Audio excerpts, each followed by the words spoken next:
7. రోజు కష్టపడి డబ్బులు, వారం రోజుల డబ్బులు కూడా వాళ్ళందరికీ పోయాకే సరిపోతూ ఉన్నాయి కాడి నుంచి. అందుచేత గ్రామాల్లో మైక్రో ఫైనాన్స్ని తిప్పికొట్టాలని, మైక్రో ఫైనాన్స్లో వచ్చినటువంటి వడ్డీ అప్పులన్నింటినీ కూడా రద్దు చేయాలని, అలాగే స్టేట్ గవర్నమెంట్ సంబంధించి ఈ గవర్నమెంట్ ఏదైతే వడ్డీ లేని రుణాలు ఏదైతే ఉందో ప్రజలకు అందివ్వాలని చెప్పేసి మేము డిమాండ్ చేస్తూ ఉన్నాం. అలాగే పేదలు అనేక సంవత్సరాల నుంచి భూములు చేసుకుంటూ ఉన్నారు. అలాగే అనేక మంది పేదలు ఇల్లు లేక చాలా ఇబ్బందులు పడుతూ ఉన్నారు.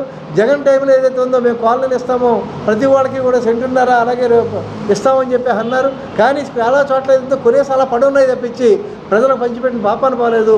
అంచేత ఇల్లు లేనటువంటి పేద కుటుంబాలకు అందరికీ కూడా ప్రభుత్వం ఇల్లు కట్టించి ఇవ్వాలన్నటువంటి డిమాండ్తో మేము ముందుకెళ్తూ ఉన్నాం. పేదలు చేసుకున్న భూములకు పట్టాలు ఇవ్వాలనే డిమాండ్తో మేము ముందుకెళ్తూ ఉన్నాం.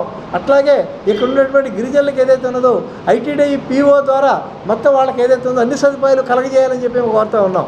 ఎందుకంటే ప్రత్యేకంగా వాళ్ళు ఈ యొక్క కాకినాడ జిల్లా ఏర్పడిన తర్వాత ఐటీడీ ఏదైతే రంపచోడవరం వెళ్ళిపోయింది. అందుచేత ఐటీడీ పీఓని ఇక్కడ ఉన్నటువంటి గిరిజనులకి అన్ని సదుపాయాలు ఏర్పాటు చేయాలని చెప్పేసి మేము డిమాండ్ చేస్తూ ఉన్నాం.